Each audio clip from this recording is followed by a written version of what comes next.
பரிசுத்த நாமத்திற்கு மகிமை உண்டாவதாக. இந்த காலை வேளை உங்கள் அனைவரையும் ஆண்டவராக இயேசு கிறிஸ்துவின் இன்ப நாமத்தில் உங்களை அன்போடு வாழ்த்தி வரவேற்கிறேன். விண்துளிகள் வாயிலாக இந்த நாளில் சந்திப்பதிலே மிகுந்த மகிழ்ச்சி அடைகிறேன். யாக்கோபு 1 வாக்கியம் சொல்கிறது, தேவன் பொல்லாங்கினால் சோதிக்கப்படுவர் அல்ல, ஒருவனையும் அவர் சோதிக்கிறவரும் அல்ல என்று சொல்லி நாம் வாசிக்கிறோம். இந்த நாளின் செய்தியின் தலைப்பானது, தேவன் வேதனை தருபவர் அல்ல. நமக்கு வரும் கஷ்டங்களும் துன்பங்களும் காரணம் யார் என்கிற கேள்வி காலகாலமாக இருந்து வருகிறது. எல்லா வேதனைகளும் தேவ சித்தம் என முடிவெடுத்து விடுகிறார்கள் அநேக கிறிஸ்துவர் கூட இந்த முடிவு எடுக்கிறார்கள்.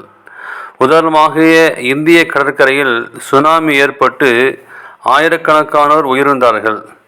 யாரோ ஒரு சிலர் தேவனுடைய பிள்ளைகளை துன்பப்படுத்திற்கு தண்டனையாக கொடுக்கப்பட்டதே சுனாமி பேரலை என்று முடிவெடுத்தவர்கள். அநேகர் அவ்வாறு திருச்சபையில் பிரசங்கம் செய்யவும் இருந்தார்கள். ஆனால் அன்பர்களே, சற்று நேரம் நிதானமாக யோசித்து பாருங்கள்.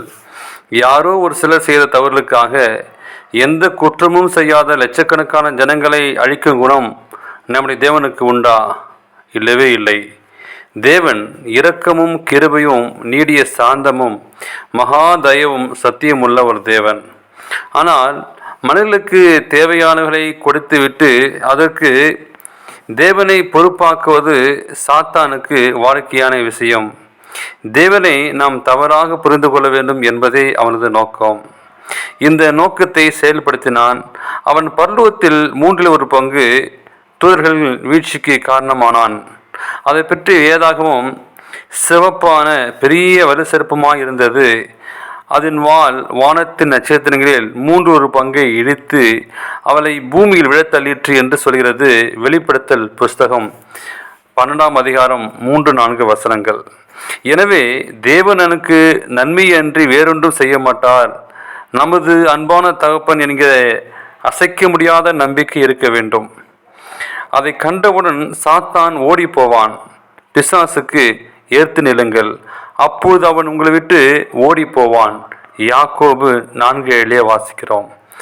தேவன் எப்படிப்பட்டிருப்பதை வெளிப்படுத்துதலே இயேசு மனிதனாய் வந்தார். அதனால்தான் பிலிப்பு அவர் நோக்கி, ஆண்டவரே, பிதாவை எங்களுக்கு காண்பையும் அது எங்களுக்கு போதும் என்ற பொழுது இயேசு, பிலிப்புவே, எவ்வளவு காலம் நான் உங்களோடு கூட இருந்ததும் நீ என்னை அறியவில்லையா?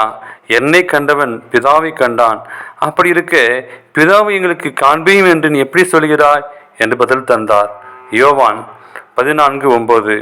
இயேசுவின் மூலம் தேவ அன்பை நாம் புரிந்து கொள்ளலாம். எனவே தேவனுக்கு அன்பானவர்களே, தேவனுடைய அன்பை நாம் புரிந்து செயல்படுவோம். தேவன் தாமே உங்களை ஆசீர்வதிப்பாராக. ஆமேன்.